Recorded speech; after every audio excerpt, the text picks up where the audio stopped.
Hello friends, how are you friends.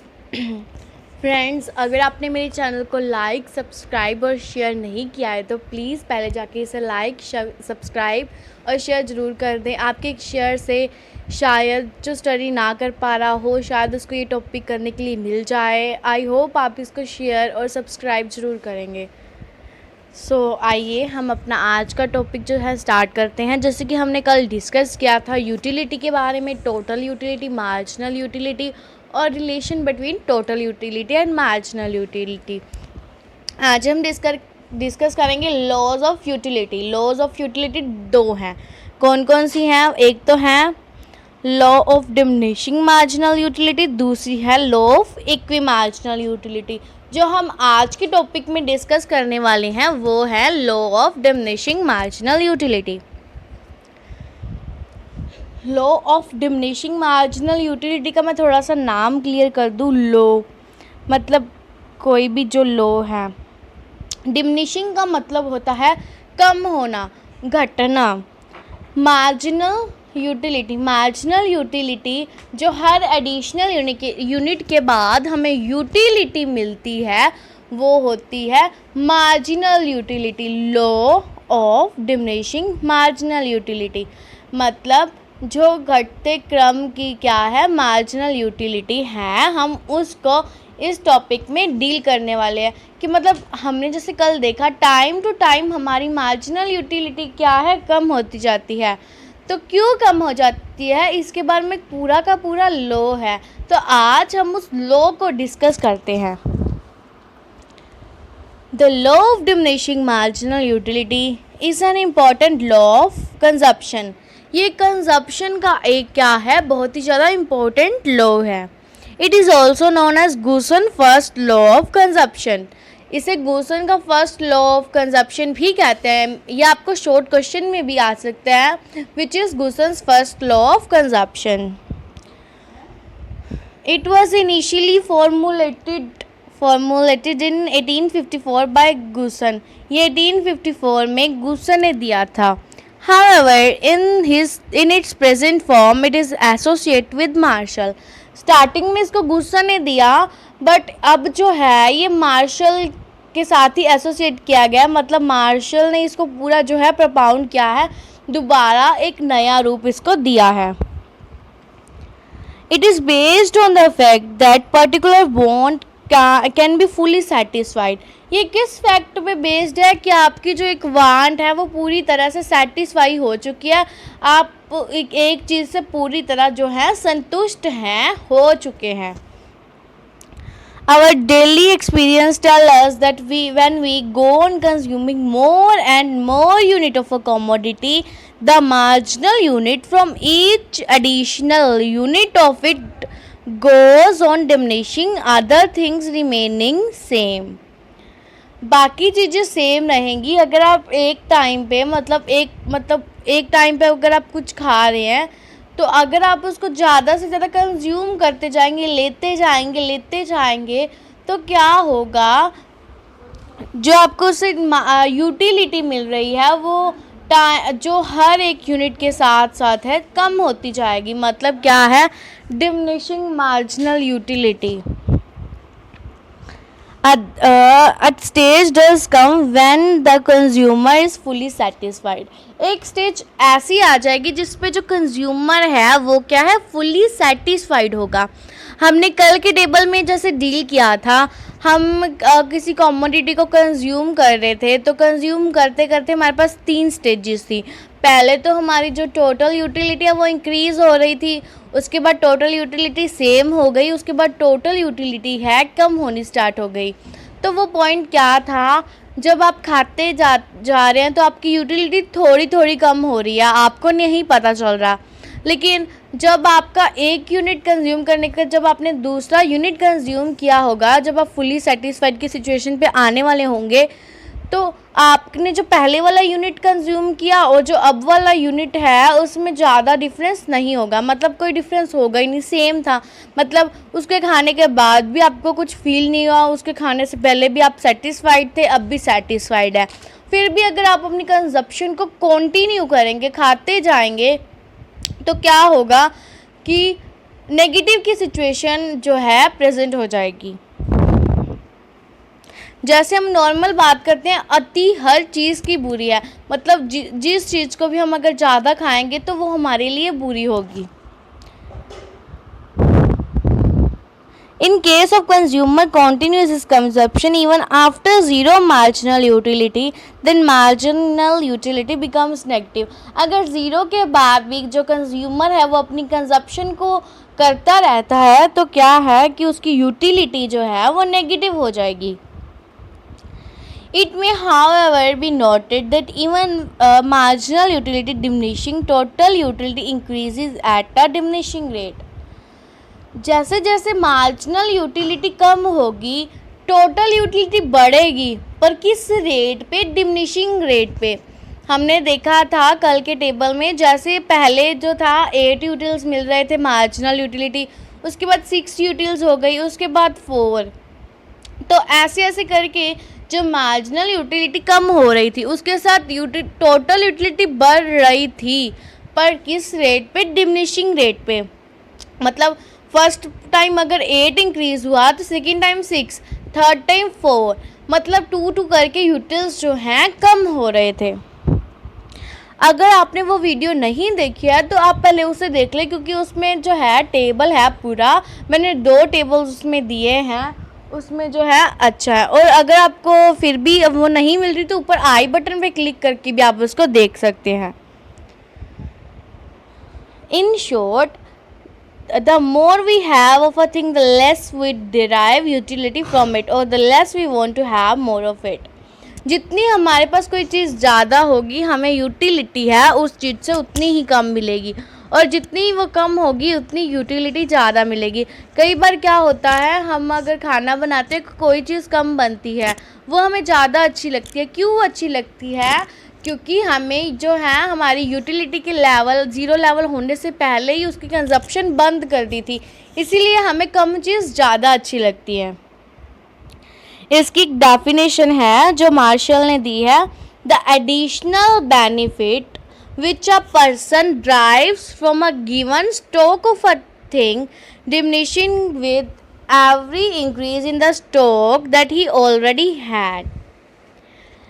वो additional benefit जो person को मिलता है एक गिवन स्टॉक से, मतलब एक टाइम की ही बात करेंगे, अगर हम एक मतलब इकट्ठी कंजप्शन करेंगे, मतलब अगर हम अलग अलग कंजप्शन कर रहे हैं तो यूटिलिटी का जो लेवल है वो नहीं बन पाएगा। Stock of what thing diminishing every increase in stock, जैसे जैसे उसका स्टॉक इंक्रीज होगा उसकी जो यूटिलिटी है वो क्या है, वैसे वैसे डिक्रीज होती जाएगी। आपको मीनिंग क्लियर है diminishing law of diminishing marginal utility का? मैं शॉर्ट में बता दूं, law of diminishing marginal utility ये बोलती है जैसे जैसे हम किसी चीज़ की कंजप्शन करते जाएंगे वैसे वैसे हमारी जो मार्जिनल यूटिलिटी जो है डिमिनिश होती जाएगी, कम होती जाएगी। अब नेक्स्ट हमारे पास आ गई अजम्पशंस। जब भी आप कोई थ्योरी डील करेंगे या आप कोई लॉ को डील करेंगे तो हमेशा आपके पास क्या है, अजम्पशंस जरूर आएंगी। मान्यता मतलब जो शर्तें हम मान के चलेंगे, हम उन शर्तों को मान के ही वो थ्योरी जो है कंप्लीट हो सकती है। तो इसकी अजम्पशंस जो है क्या है, only standard units of commodity are consumed like a cup of tea not a spoon of tea. आपको स्टैंडर्ड यूनिट्स लेने हैं। अगर आप टी लेनी है आपको तो आप एक कप पूरा लेना, या अगर आप 1 स्पून लेंगे तो 1 स्पून तो स्टैंडर्ड यूनिट ही नहीं है, तब तो आप पीते भी चले जाएंगे तो यूटिलिटी का कोई भी आप अंदाज़ा जो है नहीं लगा पाएंगे।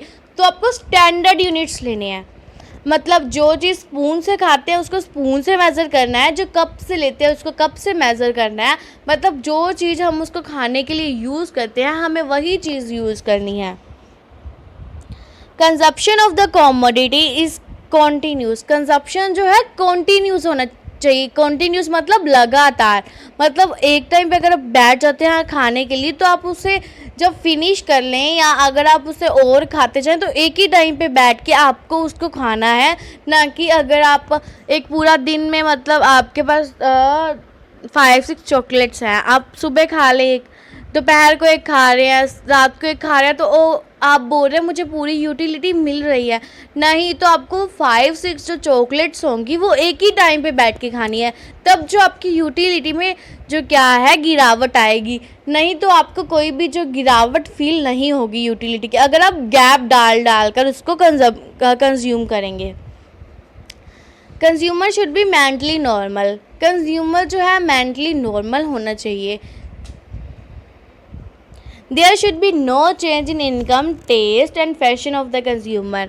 हमारी इनकम, फैशन या टेस्ट में कोई भी चेंज नहीं आना चाहिए। लाइक अगर हमारी इनकम में कई बार बढ़ती या कम होती है, उससे हमारे स्टॉक में भी बहुत सारा जो डिफरेंस आ जाता है। मतलब कई बार इनकम कम हो गई, हम जो है अपना स्टॉक कम कर देते हैं। हमारे फैशन या स्टाइल या टेस्ट किसी चीज़ में कोई डिफरेंस नहीं आना चाहिए। अगर कोई डिफरेंस आता है तो भी वो कंडीशन यूटिलिटी पर लागू नहीं होगी। Utility can be measured in cardinal numbers. Utility cardinal numbers में मेजर होगी, like 8, 6, 4, 3, 2 up to so on utils में। ये 5 असम्पशंस थी जो हम इस थ्योरी को डील करने के लिए क्या है, हम इनको ध्यान में रखना है। अब हमारे पास आता है importance of law of diminishing marginal utility. इसकी जो है इम्पोर्टेंस क्या है? Law of diminishing marginal utility has great theoretical and practical importance as under. Theoretical तो इम्पोर्टेंट है ही, साथ में प्रैक्टिकल भी। अगर आप प्रैक्टिकली इसको अभी करना चाहें, आप अभी उठ के जाके कर सकते हैं। किसी भी चीज़ की कंजप्शन स्टार्ट कर दीजिए, आपको जो है फुली सेटिस्फाइड हो जाएंगे, तो आपको क्या ज़ीरो यूटिलिटी की फील होगी। उसके बाद जब आप उसको ओवर कंज्यूम करेंगे तो आपको नेगेटिव, मतलब आपको अपना जो पेट है भरा हुआ महसूस होगा, और क्या है आपको मतलब अब ऐसी सिचुएशन है, मतलब आपने ज़्यादा खा लिया है, आपको थोड़ा सा अजीब सा फील होने लग जाएगा, मतलब अब नॉर्मल जो आपको फील होएगा। फर्स्ट इसकी इम्पोर्टेंट है basis of laws of consumption. जैसे हम इसमें हर चीज़ पे कंजप्शन की बात कर रहे हैं, कंजप्शन सिर्फ हम खाने के साथ ही रिलेटेड नहीं होती है। ज़रूरी नहीं कंजप्शन खाने की हो, बट मोस्टली चांसेस में हम इसको खाने के सेंस में ही मतलब यूटिलिटी के साथ जोड़कर एग्जांपल दे सकते हैं। क्योंकि अगर हम पंखा है उसकी जो हम उसकी हवा कंज्यूम कर रहे हैं तो वो भी हमारी कंजप्शन है, बट हम उसके लिए आपको यूटिलिटी के साथ जोड़कर एग्जांपल नहीं ले सकते हैं। Law of diminishing marginal utility basis of all laws of consumption. ये सभी लॉज ऑफ कंजप्शन की क्या है, बेस है। There are 3 laws of consumption. 3 laws है कंजप्शन की। फर्स्ट है law of equi marginal utility, law of demand, concept of consumer surplus. ये जो सारे हैं ये आप आगे जाके वाइडरली डील करेंगे, फ़िलहाल तो उन्होंने सिर्फ इसका नाम दिया है। According to law of equimarginal utility, a consumer does not spend all his income on one commodity. It is so because consumer knows that if he buys more and more of a same commodity, then marginal unit of each successive unit will go on diminishing.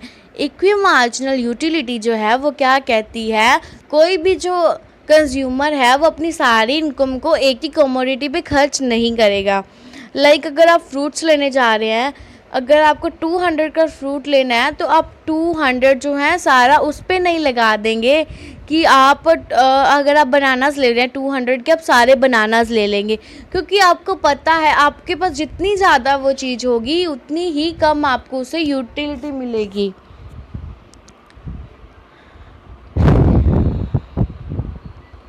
Marginal unit of each successive will go on diminishing. Hence, to get maximum satisfaction of consumer spend his income in such a way that last unit of money spent on different commodities yields equimarginal utility.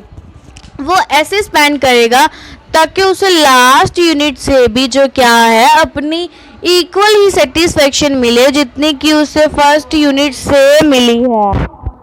So according to the law of demand, consumer will demand more unit of a commodity at a low price. Law of demand क्या बोलती है कि consumer जो है ज़्यादा demand करेगा किस पे, जब उसका जो प्राइस है वो लो का। It is so because more units yield diminishing marginal utility. जैसे जैसे ज़्यादा यूनिट्स होंगे वो क्या लेके आएंगे, diminishing marginal utility. The consumer will therefore by more units if there price also goes down. तो क्या है, जो कंज्यूमर है मोर यूनिट्स भी ले सकता है जैसे जैसे उस प्राइस कम होगा। It is also explain why demand curve slopes downward. जो डिमांड कर्व स्लोप्स डाउनवर्ड इसीलिए होता है कि क्योंकि प्राइस और जो डिमांड है उसका इन्वर्स रिलेशन होता है। ये भी चैप्टर है थ्योरी ऑफ डिमांड पूरा, उसमें आपको ये पता चल जाएगा सारा कि डिमांड कर्व का जो स्लोप है वो डाउनवर्ड क्यों होता है। The concept of consumer surplus is also based on above law. According to this concept, unit prior the marginal unit yield more utility. The surplus utility is called consumer surplus. अब consumer surplus क्या होता है, मतलब surplus मतलब ज़्यादा, मतलब बहुत quantity में आपके पास वो चीज़ प्रेजेंट है। तो जब भी ये भी लो उसके साथ ही होल्ड करती है। जो सरप्लस यूटिलिटी, जो ज़्यादा यूटिलिटी हमें किसी कमोडिटी से मिलती है उसको हम सरप्लस कंज्यूमर सरप्लस बोलेंगे। नेक्स्ट है variety in production and consumption. Continuous consumption of one commodity will yield less and less marginal utility to the consumer. अगर आप किसी मतलब अपनी सैंडल की बात ही ले लें, आपका जो सैंडल है, स्लीपर्स हैं, आप अगर सपोज करें आपको बहुत टाइम हो गया उसको पहने हुए, तो आप उस चीज़ से बोर हो जाता है। कोई भी चीज़ अगर आप उसको ज़्यादा कंज्यूम करेंगे, मैंने आपको पहले बोला है कंजप्शन का मतलब खाना नहीं है। अगर आप स्लीपर्स को यूज़ कर रहे हैं, सैंडल्स को यूज़ कर रहे हैं या चप्पल को यूज़ कर रहे हैं, तो क्या है कि उसको यूज़ करना भी हमारी कंजप्शन है। आप कंफ्यूज मत होइए, क्योंकि कंजप्शन जो है सिर्फ खाने से रिलेटेड नहीं है, इसमें और भी जो बहुत सारी एक्टिविटीज़ को हम इंक्लूड करते हैं। तो जैसे हम स्लीपर्स की बात कर रहे थे, तो अगर आपको उसको पहनने में बहुत देर हो गई है तो आप उसको पहन के बोर हो चुके हैं, तो क्या अगर आप मार्केट में दोबारा लेने जाएं तो आप क्या सेम स्लीपर्स खरीदेंगे? नहीं, क्योंकि उसकी यूटिलिटी जो है आपकी ख़त्म हो चुकी है। Continuous consumption of one commodity will yield less and less marginal utility. जैसे जैसे हम एक चीज़ की कंजप्शन करते जाएंगे उसकी यूटिलिटी जो है, मार्जिनल यूटिलिटी, वो कम होती जाएगी। So every prudent consumer stops the consumption of the good after particular limit and shifts to another commodity. जो एक प्रेडुएंट कंज्यूमर, मतलब जो एक समझदार कंज्यूमर होगा, मतलब जिसे सारी चीज़ें फील होती हैं, मतलब मेरे को ये चीज़ पुरानी हो गई है, अब नहीं पहननी है, तो हर प्रेडुएंट कंज्यूमर क्या है, एक टाइम के बाद अपनी उस गुड को छोड़कर किसी और पे क्या है, किसी और पे सेट हो जाएगा। So the producer will make change in colour, shape, quality and packing of the wood. तो हम देखते हैं कि हमारे पास बहुत सारी चीज़ें आती हैं जिनमें थोड़ा टाइम बाद क्या है, उसके कलर, उसकी शेप, उसके साइज़, उसकी पैकिंग में जो क्या है चेंजेस आते रहते हैं। वो प्रोड्यूसर किस लिए करता है? इसलिए ताकि जो कंज्यूमर है उसको बोरिंग फील ना हो कि हम बार बार एक ही टाइप की चीज़ यूज़ कर रहे हैं, हमें अब इस चीज़ से ऊब चुके हैं, हम एक सिचुएशन में ऐसा बोलते हैं। तो इसीलिए वो डिफरेंट शेप्स, डिफरेंट साइजेस, मतलब अब कितनी पुरानी चीज़ें हैं जिनको उन्होंने नए रूप में जो है ढाल दिया है। Price determination. Price of every commodity is determined by it's demand and supply. Price कैसे निर्धारित होता है? उसकी डिमांड कैसी है और उसकी सप्लाई से। डिमांड को for a commodity depends upon its marginal utility. Demand किस पे डिपेंड करती है? Marginal utility. If a seller wants to sell more unit of a commodity he will have to reduce the price per unit commodity. अगर किसी भी जो seller है उसको अपनी जो सेल बढ़ानी है तो उसको जो क्या है, प्राइस कम करना पड़ेगा। अगर कहीं पे सेल लगी हो तो आप देखिए वहाँ पे बहुत ही ज़्यादा लोग ख़रीदने के लिए पहुँच जाते हैं। क्यों? क्योंकि वहाँ पे प्राइस कम हो जाता है। अगर लोगों को उससे कम भी यूटिलिटी मिलेगी तो भी कोई बात नहीं, लोग उसे खरीदने जाते हैं। It is because more units yield less marginal utility. The consumer therefore buy more units only for when price units fall. हाँ, ज़्यादा यूनिट्स खरीदने पर क्या है, हमारी मार्जिनल यूटिलिटी भी क्या है, डिक्रीज़ होती है। पर कंज्यूमर उस टाइम पे मतलब लेस मार्जिनल यूटिलिटी को खरीदने के लिए तैयार हो जाता है जब उसको ज़्यादा गुड्स मिल रही हैं और लेस प्राइस पे मिल रही हैं। Basis of progressive taxation. At the time of living progressive taxation of finance, keep us mind the application of law. जो भी प्रोग्रेसिव टैक्स लगाने पे तो पूरा जो हमारा जो सिस्टम है, फाइनेंस मिनिस्टर क्या है उसको ध्यान में रखते हैं। Progressive taxation refer to system taxation under the rate of taxation increasing as the income of person increases. जैसे जैसे किसी भी पर्सन की जो इनकम है वो इंक्रीज़ होगी तो क्या होगा, उसकी जो है प्रोग्रेसिव टैक्स मतलब उसका टैक्स भी साथ में ही इंक्रीज़ होगा। प्रोग्रेसिव के नाम से ही क्लियर है, प्रोग्रेस हो रही है, तो वो साथ साथ में जैसे जैसे इनकम बढ़ेगी वैसे वैसे वो भी बढ़ता जाएगा। If person with more income are taxed at higher, then will have to make same sacrifice the person with less income who are taxed at lower rate to have make।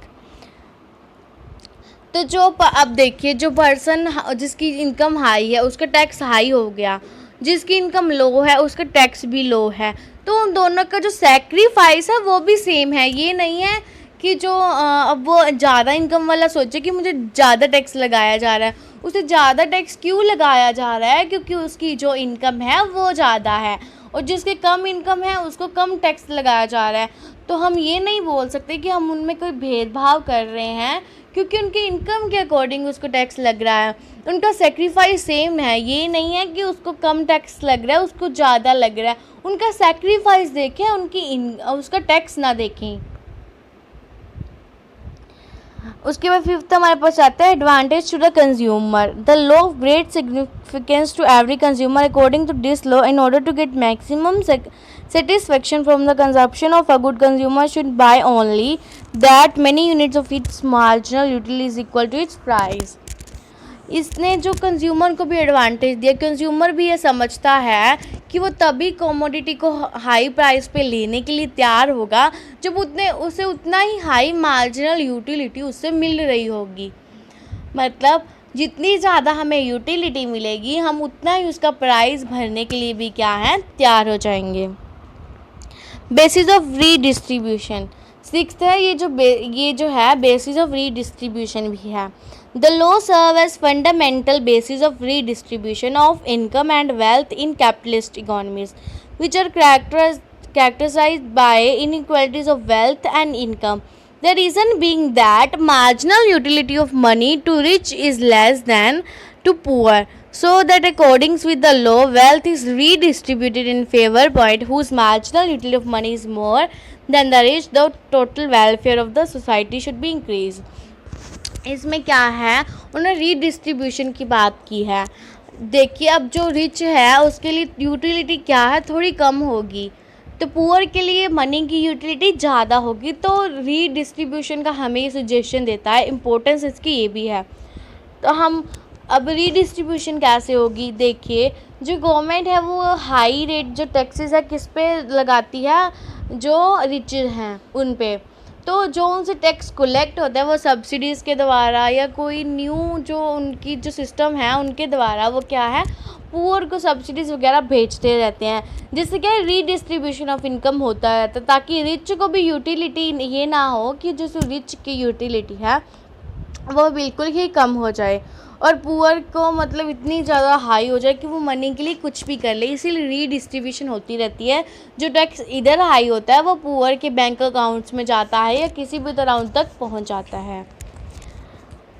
I hope आपको law of diminishing marginal utility, उसकी assumptions और उसकी importance clear होंगी।